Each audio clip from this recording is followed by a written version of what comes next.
Oke, halo semuanya, kembali lagi dengan saya Kautsari Afik. Di sini aku memperkenalkan diri lagi. Pertama-tama perkenalkan, nama saya Kautsari Afik dari Teknologi Rekayasa Otomasi angkatan 2024, Sekolah Vokasi Universitas Diponegoro dengan 3 digit NIM terakhir 071, kelas praktikum C. Mata kuliah Praktikum Sistem Embedded. Di sini saya akan menjelaskan ke kalian tentang konsep dan implementasi interrupt serta timer dalam sistem embedded. Oke, kita langsung saja masuk ke perangkat hardware. Nah, di praktikum sistem embedded sendiri itu membutuhkan tiga perangkat hardware, yaitu STM32 Blue Pill, ESP32, dan kabel jumper, yang dimana perangkat-perangkat ini memiliki fungsi masing-masing. Yang pertama itu STM32 Blue Pill yang berfungsi sebagai otak cerdas berkinerja tinggi untuk proyek sistem tertanam.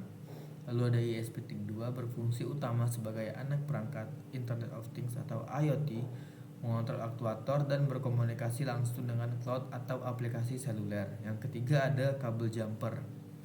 Ini merupakan komponen terpenting karena sebagai penghubung sementara antar komponen elektronika pada breadboard, Arduino, atau modul tanpa perlu menyolder. Kita masuk ke tujuan praktikum. Apa sih tujuannya? Jadi pada praktikum ini bertujuan untuk memahami konsep dasar interrupt dan timer pada microcontroller serta mempelajari cara penerapannya pada microcontroller STM32 dan ESP32. Melalui praktikum ini, mahasiswa dapat mengetahui bahwa interrupt digunakan untuk merespons suatu kejadian secara langsung tanpa harus melakukan pengecekan secara terus-menerus atau polling. Selain itu, praktikum ini juga bertujuan untuk memahami fungsi timer sebagai pengatur waktu dalam sistem embedded, seperti untuk menghasilkan delay, mengatur interval waktu, maupun menjalankan proses tertentu secara periodik. Dengan melakukan percobaan ini, diharapkan mahasiswa dapat memahami cara kerja serta penerapan interrupt dan timer dalam pengembangan sistem berbasis controller.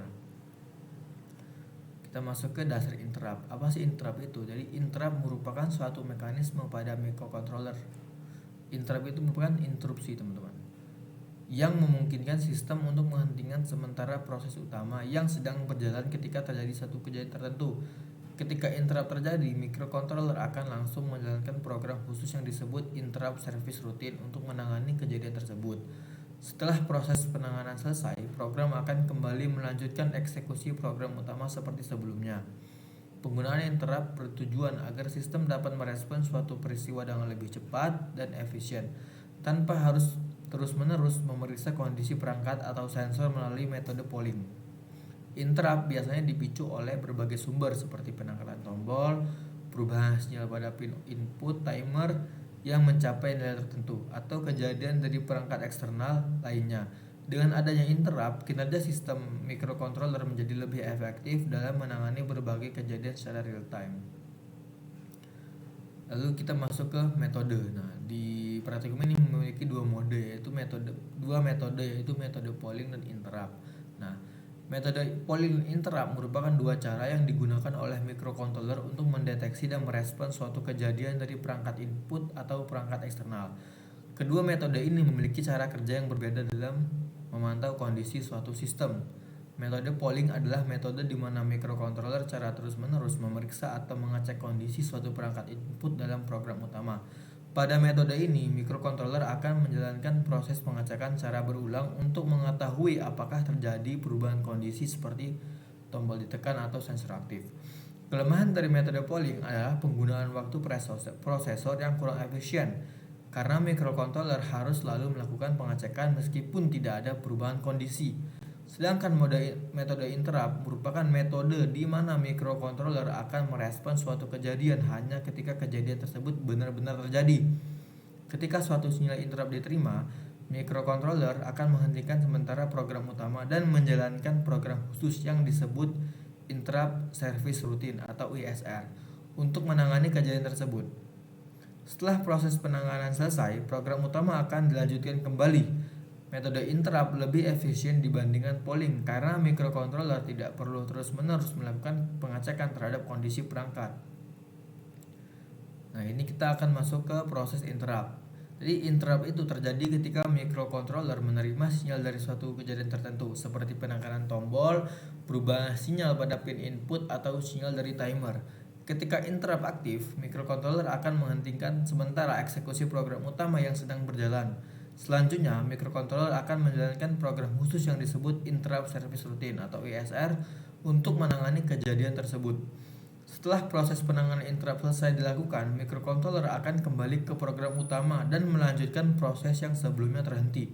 Dengan mekanisme ini, sistem dapat merespon kejadian dengan lebih cepat dan efisien tanpa harus melakukan pengecekan kondisi secara terus-menerus seperti pada metode polling. Nah, oke, kita masuk ke jenis-jenis trigger interrupt. Pada sistem interrupt, terdapat beberapa jenis trigger input yang digunakan untuk menentukan kapan interrupt akan aktif. Secara umum, terdapat 3 jenis trigger yaitu rising edge, falling edge, dan change. Rising edge terjadi ketika sinyal berubah dari kondisi rendah menjadi tinggi. Falling edge terjadi ketika sinyal berubah dari kondisi high menjadi rendah. Ini kebalikan dari rising edge, teman-teman ya. Sedangkan change merupakan kondisi ketika interrupt akan aktif setiap kali terjadi perubahan sinyal, baik dari low ke high maupun high ke low. Jenis trigger ini digunakan untuk menentukan kapan microcontroller harus merespon suatu perubahan sinyal pada pin input. Kita masuk ke konsep timer. Jadi timer itu merupakan fitur pada microcontroller yang digunakan untuk menghitung waktu berdasarkan pulsa clock internal. Timer bekerja dengan cara menghitung jumlah pulsa clock hingga mencapai nilai tertentu yang telah ditentukan. Ketika nilai tersebut tercapai, timer dapat menghasilkan suatu kejadian seperti interrupt atau menjalankan proses tertentu. Dalam microcontroller, timer sering digunakan untuk berbagai keperluan seperti membuat delay, mengatur interval waktu, menghasilkan sinyal periodik, serta mengontrol proses yang membutuhkan pengaturan waktu secara presisi. Dengan adanya timer, sistem dapat menjalankan proses berbasis waktu secara lebih akurat dan terstruktur. Kita masuk ke ISR. Di ISR itu suatu atribut ada IRAM namanya ATTR, merupakan atribut pada pemrograman microcontroller ESP32 yang digunakan untuk menempatkan suatu sistem ke dalam instruction rhyme. Biasanya atribut ini digunakan pada fungsi interrupt service routine atau ISR agar fungsi tersebut dapat dieksekusi lebih cepat dan stabil saat interrupt terjadi.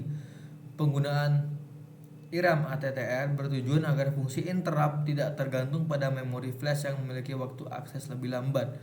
Dengan menempatkan fungsi ISR di IRAM, microcontroller dapat merespon interrupt dengan lebih cepat dan mengurangi kemungkinan terjadinya error saat sistem sedang berjalan. Lalu ada ISR pada ESP32. Nah, ISR pada ESP32 adalah fungsi khusus yang dijalankan secara otomatis ketika terjadi interrupt pada sistem. Interrupt dapat dipicu oleh berbagai sumber seperti perubahan sinyal pada pin GPIO, timer, atau perangkat internal lainnya. Pada ISP32, fungsi ISR biasa diberi atribut IRAM ATTR agar fungsi tersebut disimpan di instruction RAM. Hal ini bertujuan agar ISR dapat dieksekusi dengan lebih cepat dan tetap berjalan dengan baik ketika sistem sedang mengakses memori flash. Secara umum, ISR pada ESP32 digunakan untuk menangani kejadian secara cepat seperti membaca input tombol, merespon sinyal sensor, atau menjalankan proses berbasis waktu tanpa harus menunggu program utama selesai dijalankan. Nah, kita masuk ke perbandingan microcontroller antara STM32 dan ESP32. Jadi, STM32 dan ESP32 merupakan microcontroller yang sering digunakan dalam pengembangan sistem embedded. STM32 dikembangkan oleh STM Microelectronics, sedangkan ESP32 dikembangkan oleh Espressif System. Kedua microcontroller ini memiliki kemampuan yang cukup tinggi, namun memiliki beberapa perbedaan dan fitur dalam penggunaannya. STM32 umumnya digunakan pada aplikasi industri dan sistem embedded yang membutuhkan kestabilan serta kontrol perangkat keras yang lebih detail. Microcontroller ini memiliki banyak varian dengan berbagai pilihan performa serta didukung oleh berbagai peripheral seperti timer, ADC, dan komunikasi serial. Sementara itu, ESP32 lebih dikenal karena sudah dilengkapi dengan fitur Wi-Fi dan Bluetooth yang terintegrasi dalam chip. Hal ini membuat ESP32 banyak digunakan pada aplikasi IoT karena lebih mudah untuk terhubung dengan jaringan internet tanpa memerlukan modul tambahan. Secara umum, STM32 lebih sering digunakan pada sistem kontrol dan otomasi yang membutuhkan kestabilan tinggi, Sedangkan ESP32 lebih banyak digunakan pada aplikasi yang membutuhkan konektivitas jaringan seperti sistem IoT dan smart device. Kita masuk ke konfigurasi XT. Nah, XT itu apa? XT merupakan external interrupt, yang dimana ini merupakan fitur pada microcontroller yang digunakan untuk mendeteksi kejadian dari sinyal eksternal pada pin GPIO. Nah, konfigurasi XT dilakukan agar microcontroller dapat merespon perubahan sinyal pada pin input dan memicu interrupt. Pada proses konfigurasi XT, langkah pertama adalah mengatur pin GPIO sebagai input. Selanjutnya, pin tersebut dihubungkan dengan jalur XT yang sesuai. Setelah itu ditentukan jenis trigger yang digunakan seperti rising edge, falling edge, atau both edge. Terakhir, interrupt XT diaktifkan pada NVIC agar microcontroller dapat menjalankan interrupt service rutin. Ketika interrupt terjadi, dengan konfigurasi ini microcontroller dapat merespon kejadian eksternal secara cepat tanpa harus menggunakan metode polling. Nah, jadi deskripsi pada percobaan kali ini adalah, jadi pada praktikum itu sistem dirancang untuk bekerja dalam dua mode operasi, yaitu active mode dan idle mode. Pada active mode, LED akan menyala dan mati mengikuti interaksi pengguna melalui push button selama 10 detik. Selama mode ini berlangsung, pengguna dapat menekan tombol untuk mengontrol kondisi LED sehingga terlihat bagaimana sistem merespons input secara langsung. Setelah waktu 10 detik tersebut berakhir, sistem akan otomatis berpindah ke idle mode. Pada mode ini, idle mode, LED akan menyala terus tanpa dipengaruhi oleh input dari push button selama 15 detik. Hal ini menunjukkan bahwa sistem tetap berjalan berdasarkan pengaturan waktu yang telah ditentukan oleh timer. Pergantian antara active mode dan idle mode terjadi secara berulang. Dengan adanya dua mode operasi ini, praktikum dapat digunakan untuk menguji serta menganalisis secara kerja interrupt dan timer pada microcontroller. Selain itu, sistem ini juga memperlihatkan bagaimana microcontroller dapat mengelola proses dan penggunaan sumber daya secara lebih efisien dalam menjalankan satu program. Oke, kita akan masuk ke penjelasan program yang kita gunakan saat praktikum ya. Ini kita masuk ke program ESP pada percobaan pertama. Nah, jadi di ESP ini digunakan untuk mengontrol LED dengan tombol menggunakan dua mode operasi, yaitu mode active dan mode idle. Pada awal program, tentukan pin LED pada pin 2 dan pin 4 serta waktu untuk setiap mode yaitu 10 detik. Dan idle time 20 detik. Untuk mode idle, program ini menggunakan fungsi milis untuk menghitung waktu tanpa menghentikan jalannya program. Nah, pada mode aktif, tombol dapat digunakan untuk mengubah kondisi LED menyala atau mati. Ketika tombol ditekan, status LED akan berubah dari mati menjadi menyala atau sebaliknya. Jika waktu aktif telah mencapai 10 detik, maka sistem akan berpindah ke mode idle. Pada mode idle akan menyala terus, teman-teman, dan tombol tidak berpengaruh setelah waktu idle. Gitu lah, LED pin height if caramels idle time ya. Setelah waktu idle mencapai 20 detik, sistem akan kembali ke mode aktif dan siklusnya akan berulang kembali. Oke, kita masuk ke program STM32 yang kedua. Nah, jadi program itu membuat aplikasi sederhana mirip Flappy Bird. Nah, menggunakan microcontroller dengan layar OLED. Ini OLED ya, define OLED dengan layar OLED dan satu tombol sebagai kontrol. Nah, program itu menggunakan library Wire Adafruit. Ya, temen nih. Ini merupakan library Adafruit. Pokoknya untuk mengatur, jadi menggunakan library Adafruit untuk mengatur komunikasi dan tampilan pada layar OLED berukuran 128x64. Variabel birth X, birth Y, dan velocity digunakan untuk menentukan posisi serta kecepatan gerak burung. Sedangkan variabel pip X, gap Y, dan gap size ini digunakan untuk mengatur posisi pipa dan celah yang harus dilewati borong. Tombol pada pin PAL dihubungkan dengan interrupt sehingga ketika tombol ditekan, fungsi button ISR akan jalankan dan variabel jam menjadi true yang membuat burung meloncat ke atas nih ya. Bujang false, false. Jam sama dengan true. Jadi dia akan melompat. Lalu pada fungsi loop, program akan terus memperbarui posisi burung dan pipa. Burung akan turun secara suruh otomatis karena pengaruh gravitasi yang disimulasikan dengan menambah nilai velocity. Ya, kita masuk ke program STM yang ke 1. Nah, jadi program ini digunakan untuk mengontrol LED dan menampilkan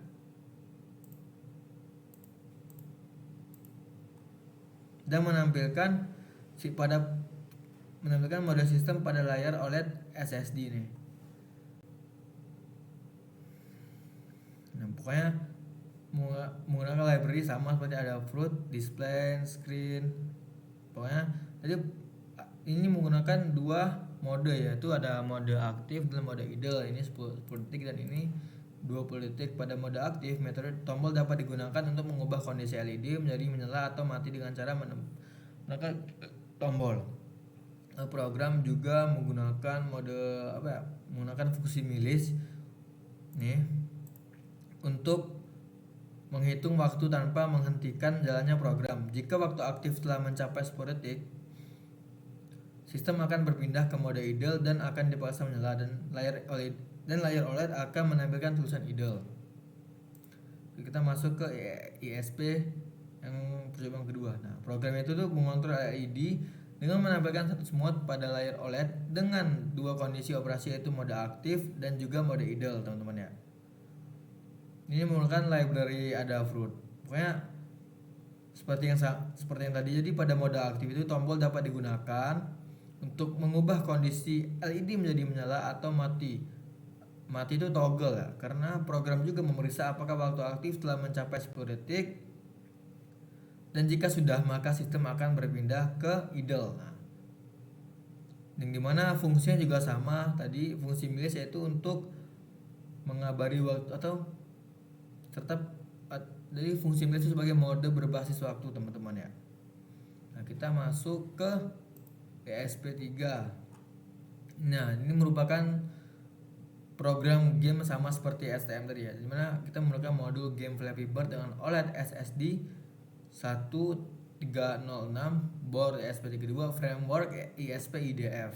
Deskripsi: game Flappy Bird sederhana ditampilkan di OLED 1306, push button untuk melompat. Jadi fungsi push button pada rangkaian digunakan untuk melompat, yang dimana kita menggunakan koneksi hardware GPIO 04, push button, pull up active flow, GPIO, OLED SDA, OLED SCL. Kita menggunakan library Adafruit. Nah, jadi menggunakan variabel bird velocity, pipe x, pipe gap, score, game over, dan jump price. Ini merupakan sama, teman-teman ya, seperti yang tadi. Nah, jika if game over, maka else draw bird. Oke, teman-teman ya. Kita untuk penjelasan programnya cukup singkat karena programnya fungsi sederhananya hanya seperti itu, teman-teman ya. Sekarang kita masuk ke dokumentasi atau hasil dari praktikum ini, teman-teman ya. Kita masuk ke dokumen.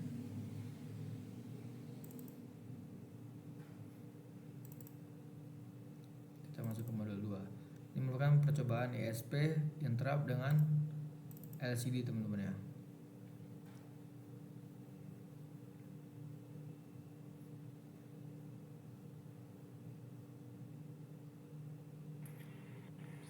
Oke, percobaan kedua di sini menampilkan LED OLED untuk menyalakan lampu internal. Di sini indikatornya pada LED OLED. Ketika ini masih itu mode, sekarang mode aktif selama 10 detik.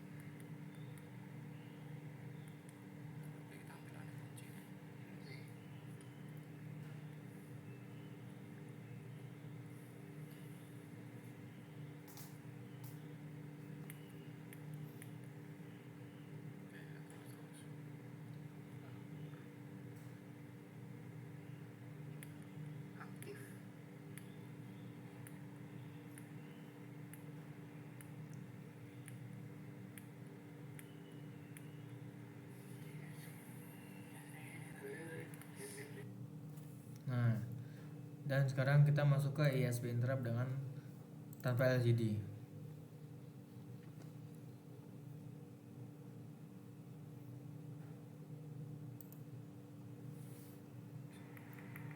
Oke, kondisinya sekarang idle dan sekarang tidak bisa ditekan karena kondisi aktif idle.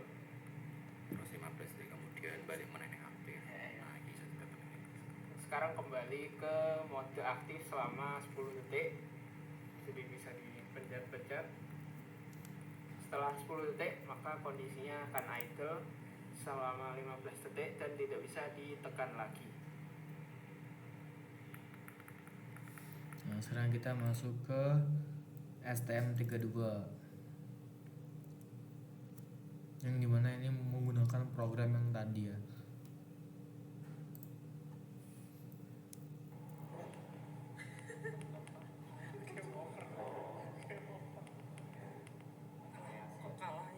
Mode idle hilangkan walaupun ini kan kekunci mode idle hilangkan.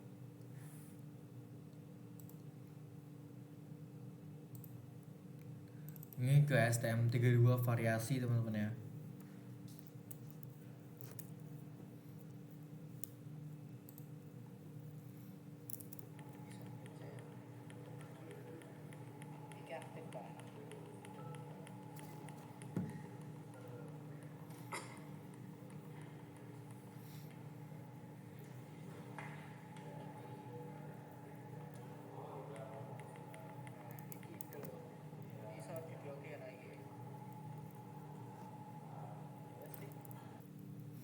Nah, sekarang terakhir kita ke masuk ke STM ISP32 variasi.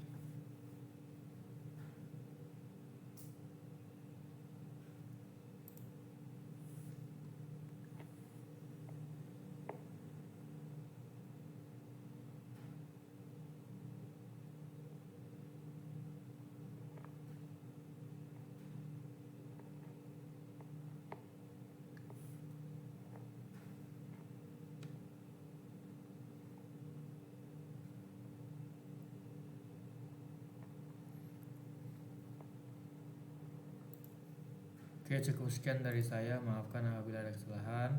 Assalamualaikum warahmatullahi wabarakatuh.